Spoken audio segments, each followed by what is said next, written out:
haddii lagu dhaho laptopka sidee raamka loogu bedelayaa ama raamka loo soo bixinayaa marka hore wuxuu leeyahay dhani latch waxa waaye waa kuwan dhinacyaha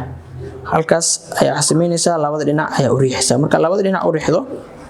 asaa raamka soo baxayo kadibna gadaal u soo jiidaysaa waa raamkii koowaad waaye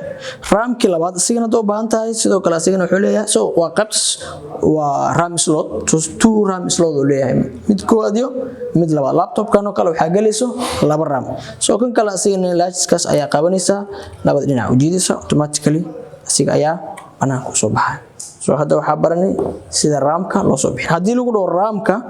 sidee loogu xirayaa laptopka marka ugu horeyso notchka ama fanaxdaas isku aadi hadduu ku aadisaneen hadhow raamka log ma gali karo maxir marka waxa sameeynaa marka hore waxa sameeynaa ram slotkaas hoose ayaan saas ugu aadinaa marka sidaas halkaas saas u aadino kadibna waxa sameeynaa raamka ayaan hoos u riixeynaa marka halkaas aan ku aadino waxa sameeynaa raamka ayaan hoos u riixeynaa soo marka muxuu sameynayaa